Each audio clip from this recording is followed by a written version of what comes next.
Hi there, today we're reading Ovid's Metamorphoses, the Brooks Moore translation.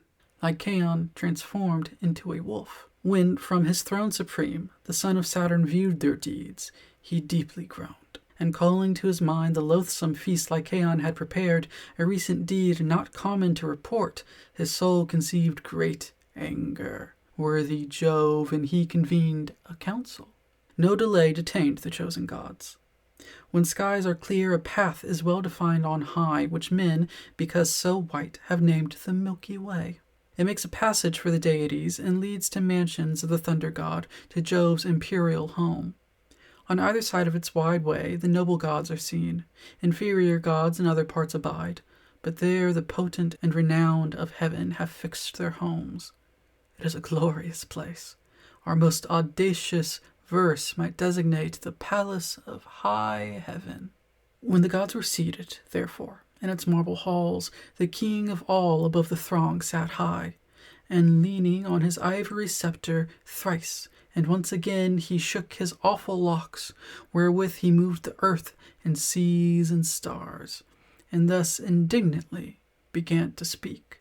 The time when serpent-footed giants strove to fix their 100 arms on captive heaven, not more than this event could cause alarm for my dominion of the universe. Although it was a savage enemy, yet warred we with a single source derived of one. Now must I utterly destroy this mortal race wherever Nereus roars around the world. Yea, by the infernal streams that glide through Stygian groves beneath the world, I swear it. Every method has been tried. The knife must cut immedicable wounds, lest maladies infect untainted parts. Beneath my sway are demigods and fauns, nymphs, rustic deities, sylvans of the hills, satyrs, all these unworthy heaven's abodes. We should at least permit to dwell on earth, which we to them bequeathed. What think ye, gods, is safety theirs when I, your sovereign lord, the thunderbolt controller, and am snared by fierce Lycaon? Ardent in their wrath, the astonished gods demand revenge overtake this miscreant, he who dared commit such crimes. 'Twas even thus when raged that impious band to blot the Roman name and sacred blood of Caesar, sudden apprehensive fears of ruin absolute astonished man, and all the world convulse. Nor is the love thy people bear to thee, Augustus, less than these displayed to Jupiter, whose voice and gesture all the murmuring host restrained. And as indignant clamor ceased, suppressed by regnant majesty, Jove once again broke the deep silence with imperial words. Dismiss your cares.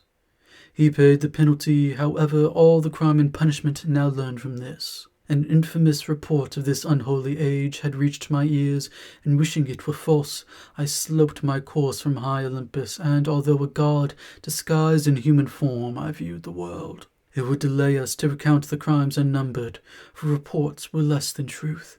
I traversed Menelaus, where fearful dens abound, over Lycaeus, wintry slopes of pine-tree groves, across Selene steep, and as the twilight warned of night's approach, I stopped in that Arcadian tyrant's realms, and entered his inhospitable home. And when I showed his people that God had come, the lowly prayed and worshipped me, but this Lycaon mocked their pious vows, and scoffing said, "A fair experiment will prove the truth if this be God or man." And he prepared to slay me in the night, to end my slumbers in the sleep of death.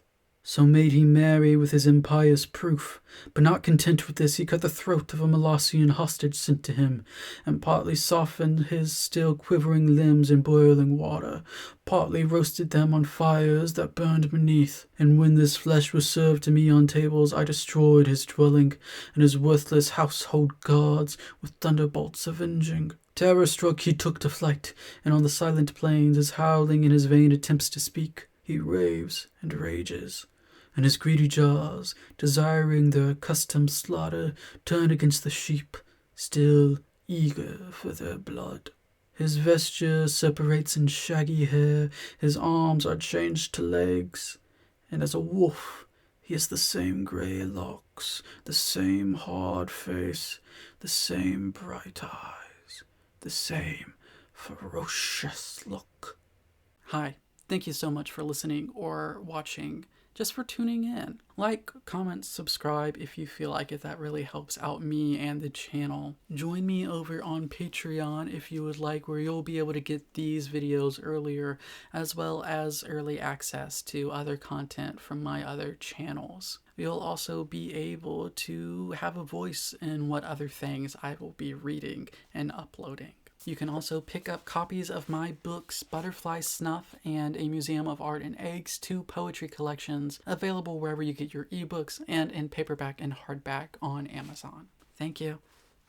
I'll see you next time.